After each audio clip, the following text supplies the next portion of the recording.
Oasis बायोलॉजीच्या experimental discovery सेशनमध्ये आपल्या सर्वांचं स्वागत आहे. आजचा आपला एक्सपेरिमेंटल डिस्कवरी टॉपिक आहे द वाइसमन एक्सपेरिमेंट. ही खूप इंटरेस्टिंग स्टोरी आहे. यासाठी अगोदर आपल्याला लॅमार्कचा पहिला पॉस्ट्युलेट स्टडी करावा लागेल. According to Lamarck, every organism has some internal vital force that organism get modified. The part or the organ of that organism get modified, and it will lead to the inheritance of that specific trait.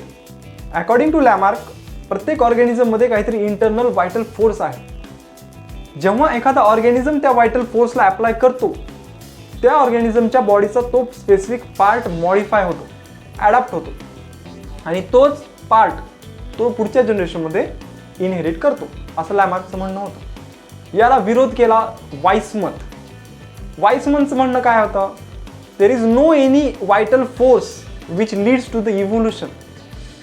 मग वाइसमनने काय केलं? त्याला एक experimental प्रूफने विरोध केला. एक experiment केला, त्याला आपण म्हणतो वाइसमन एक्सपेरिमेंट.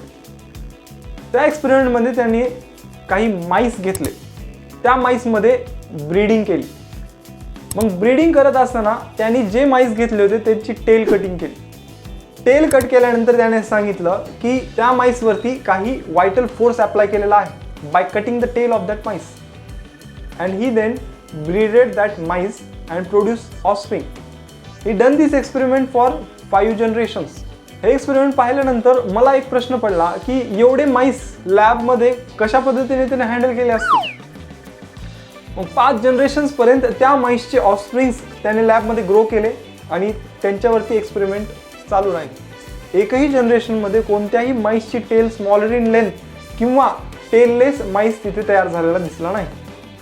तर वाइसमनने एक क्वेश्चन विचारला, जर या ऑर्गॅनिझम्सवरती वायटल फोर्स अप्लाय केलेला आहे तर त्यांच्या टेल रिजनमध्ये काही चेंजेस आपल्याला का दिसले नाही? तर ते वायटल फोर्स जे पॉस्ट्युलेट लॅमार्कने दिलं होतं त्याला डिस्प्रूव्ह करण्याचं काम वाइसमनने केलं.